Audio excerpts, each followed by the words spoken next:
You're making it to the biggest stage in the world on hockey, and it's exciting. The Avs advance after a thrilling overtime win against the Oilers. Resilience, belief, guys just wanting to win. Next up, the Stanley Cup Finals and 4 wins from a championship. Job's not done. Hopefully we go out and put our best foot forward and go win the thing. And Denver approves new rules to try to make housing more affordable. There's not very many ways to protect yourself against bullets. Plus, 2 Colorado teenagers create a protective bag to try to shield people from mass shooters. This allows you to have easy usability and something that you can use every single day, but also allow you to protect yourself in basically any situation.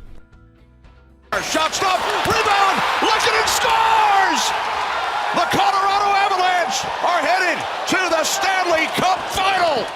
How sweet it is. That was the overtime goal, sending the Colorado Avalanche to the Stanley Cup Finals, their first finals appearance in more than 20 years. Thanks so much for joining us for Denver 7 News at 11. I'm Jason Grenauer, and I am pumped. The Avs were down 4-2 in Game 4 last night against the Oilers. They scored 3 goals in less than 6 total minutes to take the lead. The game went to overtime, and then Arturi Lehkonen, oh boy, scored to give the Avs that 6-5 win and the spot in the finals for the first time since 2001. I've been with this team now, this is year 6, and a lot of growth and, mentally, structurally, just like the whole gamut. So I'm proud of our guys, and lots of these guys have been here longer than I have fighting for it, and so they're going to get a chance to play for it now, and I'm proud of them. The job's not done yet, and we're going to have to stay on top of things over the break, but if there's a group that could do it, it's this group.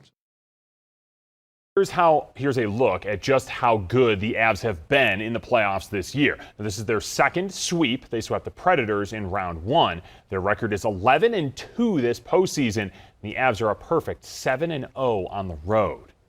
And I'm not here to take credit or brag, but this is how I opened Denver 7 News at 4 last night, calling the Avs sweep. So basically, you're welcome, Colorado. Now, who will the Avs play for the Cup? Well, that's to be determined. They're waiting on the winner of the New York Rangers and Tampa Bay Lightning series out there in the Eastern Conference Finals.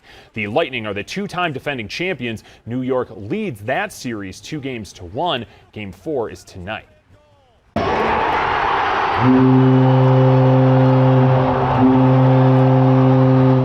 That was actually my alarm to wake up and come into work this morning. This is what it looked like inside Ball Arena during the game. That arena was just chock full of Avs fans cheering on the team. And as Denver 7's Veronica Acosta reports, those fans are ready for the Avs to bring the cup home. The Avs and the Edmonton Oilers, they didn't even play Game 4 here at Ball Arena behind me. They were up in Canada, but you wouldn't even know that because of how loud and how excited some of these Avs fans were inside of the actual arena. Listen to what fans of all ages had to say and what their predictions are for Game 1 of the Stanley Cup Finals. They need to change the chant. We don't want the cup. We're winning the cup. We want the score. We do. Let's go, Avs, baby! Let's go, Avs, baby! Let's go! We want the cup now. Thousands of faithful fans packed into Ball Arena to watch Game 4 on the Jumbotron. Place was packed, looked just like a home game. Now the game itself looked a little bit dicey for a minute for the Avalanche during those first 2 periods, but it was during that 3rd period when they really ramped things up. Place erupted with that game-winning goal during overtime. Oh man, I feel so good. I've been waiting for this for a while. I've been working here for a long time. Let's go, Avalanche. I love you guys. Yeah, let's go. Yeah. Let's go, Stanley Cup. We going. And now a lot of you are probably asking yourselves, should I be going to Game 1 or Game 2 of the Stanley Cup Finals, since they will be right here at Ball Arena behind me in Denver? If you are looking to do that, we looked up some of those tickets just to get a ballpark on what the prices are going to be. The cheapest we could find was $832 as of right now.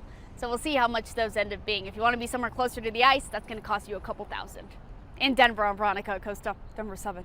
All right, Veronica, thank you. Oh, and I think ticket prices just went up again. The Avs win is not only an exciting moment for the team and obviously for those fans, but also for Colorado businesses like the Blake Street Tavern. It's going to be awesome, not only for business, but for the entire city of Denver. It's really exciting to be in Denver for this. I'm a native from here, which is pretty rare, I feel, these days. So it's exciting to have such a big event going on in Denver right now. Now, we don't know yet when Game 1 of the Stanley Cup Finals is going to be, but you can expect a whole lot of traffic downtown with fans flocking to Ball Arena and people packing those local sports bars for watch parties. Now, the Avs are expected to get back to Denver this afternoon. We'll hear from them a little bit later on today. As of now, they won't be practicing tomorrow and will be taking a well-earned day off. Now, don't forget, you'll be able to watch the Stanley Cup Finals right here on Denver 7. We'll have more coverage of the Avs' trip to the finals throughout the day, on air, online, and on the Denver 7 Plus app. Some non-Avs news now. A new plan from the Denver City Council to address the housing crisis will take effect July 1st. Now, this would require builders to include more affordable units within any new construction project, or they'd have to pay a fee to offset construction of affordable units elsewhere. This would apply to new developments of 10 units or more, regardless if it's residential or non-residential.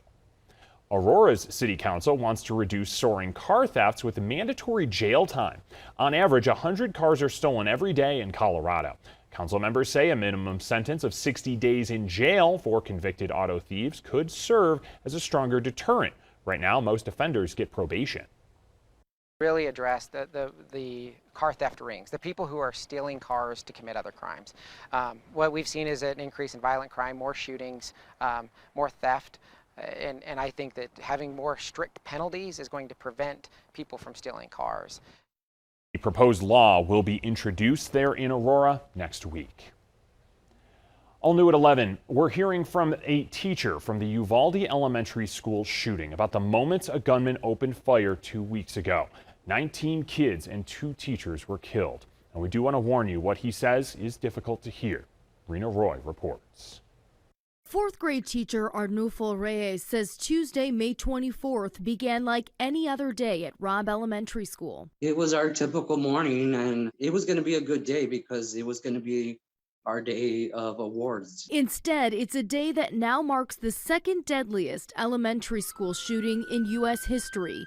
19 children, 2 teachers shot dead. Reyes says some students went home after that award ceremony, but 11 from his class stayed behind to watch a movie. The kids started asking out loud, Mr. Reyes, what is going on? And I said, I don't know what's going on, but let's go ahead and get under the table.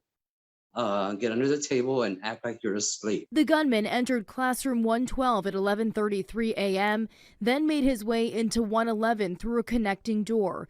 The 17-year veteran telling his story for the first time as he recovers in the hospital from multiple gunshot wounds. I told my kids to act like they're asleep, so I'm going to act like I'm asleep also. And I prayed and prayed that I would not hear none of my students talk. Over the next 77 minutes, there were multiple calls to 911 before Border Patrol went into the classroom and killed the gunman. Did you feel abandoned in that moment by police, by the people who are supposed to protect you? Absolutely. You have a bulletproof vest. I had nothing. You're supposed to protect and serve. There is no excuse for their actions, and I will never forgive them. The Texas Department of Public Safety and Robb Elementary School did not respond to requests for comment. Reyes tells ABC he'll dedicate the rest of his life to honoring his students and colleagues who were killed and making change. When it comes to gun control, he says he's not against gun ownership, but is advocating for a higher age limit for gun purchases. Rena Roy, ABC News, New York. Happening today in Washington, a group of bipartisan senators are working on a compromise for some form of gun legislation. They have a self-imposed deadline by the end of the week to get something passed. ABC News reports they are considering a proposal to strengthen background checks and changing the background check system to access juvenile records. Other proposals include incentives for red flag laws and funding for school security and mental health.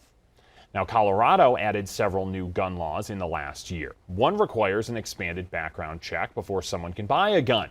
Another created the state's first Office of Gun Violence Prevention.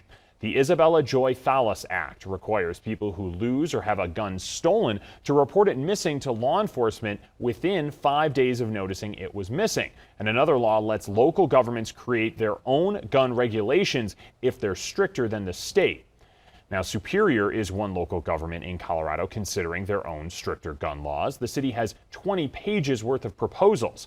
Now, some of those include banning loaded guns unless they're in a home or in a car for someone's protection. Having or selling illegal guns would also be banned. So would aiming a loaded or unloaded gun at someone else.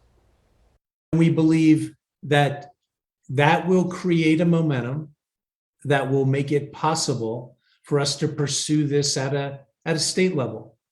And just as we're hoping to be a model for Colorado, we hope Colorado then can be a model for the nation.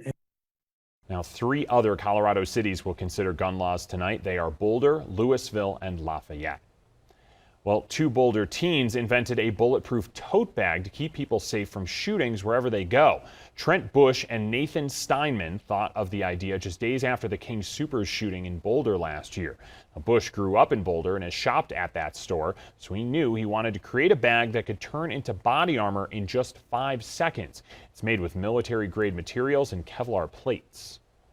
A lot of people love that we're doing it and fully support us, but it always brings up the topic of how it's a sad product and the reality of living in this world now. I'd rather not make bulletproof tote bags. I'd rather just make bags, but I mean, it's the world we live in today. It's sad to see.